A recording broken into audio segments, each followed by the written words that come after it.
I don't know if I'm the only one that feels like this, but I'm kind of burnt out by new technology, and every new gadget that comes around, it feels like it's being marketed as a do all, do everything gadget. And I think the iPad mini for me is the one piece of technology that has always stuck with me because of how much I can customize it and make it feel more like what I want it to be. And so today I want to talk about what makes the iPad mini special, specifically as a photographer and videographer. And like I said previously, I feel like Apple wants to make the iPad feel like an extension of the iPhone, and I don't really think that's the way that should be marketed.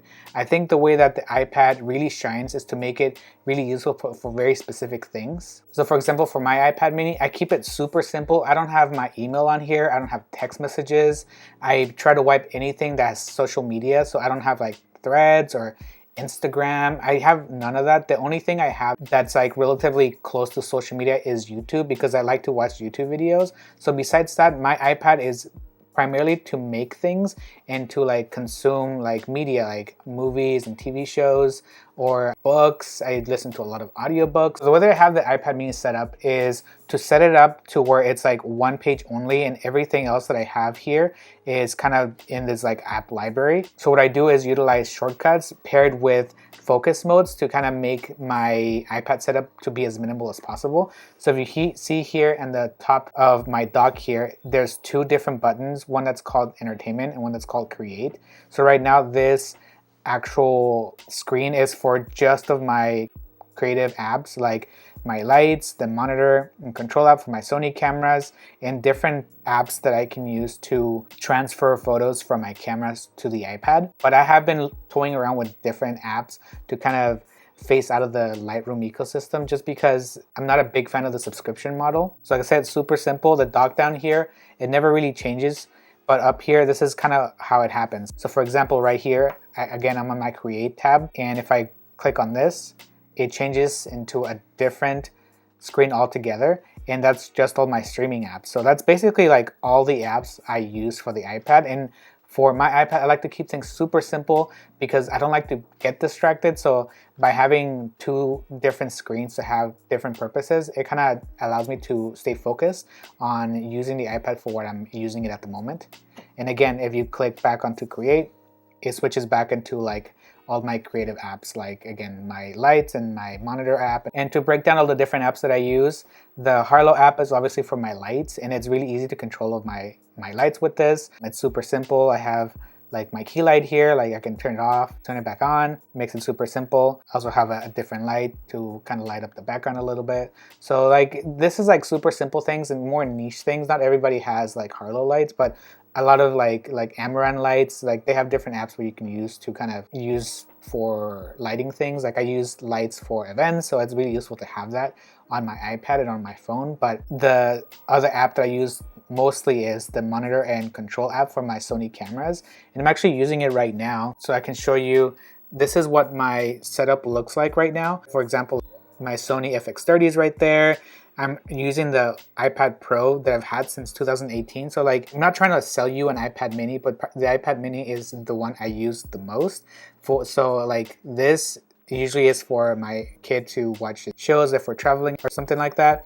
But I have the iPad mini right under my camera, which is super helpful for monitoring. You have all of your different framing options. Like it's crazy how much technology has progressed and how simple it is. So like different things that I own, I wanted to make sure that I'm using it for specific purposes. So like this is something I always have, and it's something I use my iPad a lot for. Obviously what I use my iPad the most is to edit photos, and I think the iPad mini is the perfect sweet spot to edit photos on the go. And it's more so because I feel like as digital photographers, or for me specifically as a mostly digital photographer, it's easy for me to kind of lose that connection I have with my images because it's always like just on my computer. And I understand that iPad mini is just another screen, but pairing it with the Apple Pencil, I think it makes everything a lot more tactile. So this is like my favorite way to edit photos that's not on my phone, specifically because I do use my phone to edit photos a bunch when I'm out and I don't want to carry an iPad mini.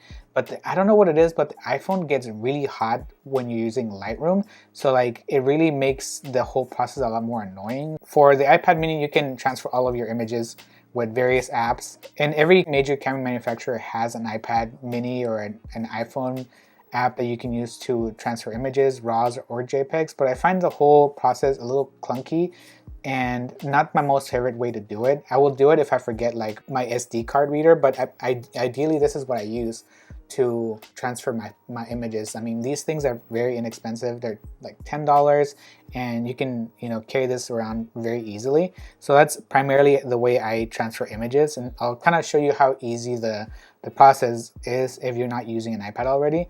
So like, for example, like this is the way Lightroom works, but if you want to access your files from your SD card, you can do it right from there. And so these are all the images I have on. For example, I've been shooting a lot with the Ricoh GR4, and so like I can choose which images I want to import. So for example, like I really like this photo that I took at Disneyland, and I want to fully import it into Lightroom. Like I don't do heavy editing like on my presets because it's already baked in, but like it's super simple to a raw image into like a more processed, if you want to like do a bunch of different edits, like you can do them like super quickly with the Apple Pencil. And like I said, it's more of like that tactile experience that I crave for anything that I do.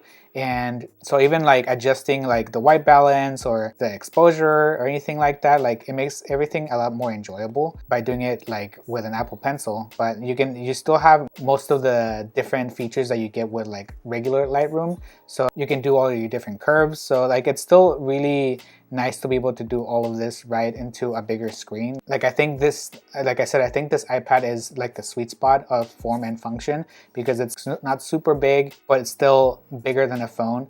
And you can kind of hold this like, like you would like a piece of paper. So I can make those adjustments pretty easily. And another big reason I'm still sticking with Lightroom in the first place is because I like to use profiles, and the ones I still use is the Kodak from the archetype process. And so like now it's a lot easier to like go through all of the different scanners. Like these mimic different film scanners. So like if you're more a film shooter and you kind of want to have that same film experience but on the digital side, these are really useful. So for example, these are the ones I've been using for forever. And so like you can select your different profiles like portrait 800, and for these profiles they can get a little strong, so like I always lower them. And like from here you can do all of the different adjustments you already can. So like usually I bring up the vibrance and the saturation for this type of thing, and then I bring up the exposure, and then I can play around with the different colors or the temperature, which like it was a pretty gloomy day, so like I'm able to do all those micro adjustments. I can pinch into zoom, and it makes things a lot of fun to like actually play around with different type of editing if you like are looking to be more precise with things. And I think editing with the iPad mini is definitely my favorite way to edit photos because it just feels like I'm holding, somewhat like a print. I don't put a screen protector or like one of those matte screen protectors because I feel like my edits will look different. So like I edit right on the glass. This doesn't have a screen protector or anything, but like it's really nice to be able to make these adjustments. Even if you don't want to use the Apple Pencil, you can even do this with your hands, like cropping an image. So the point of this video is mostly to just show you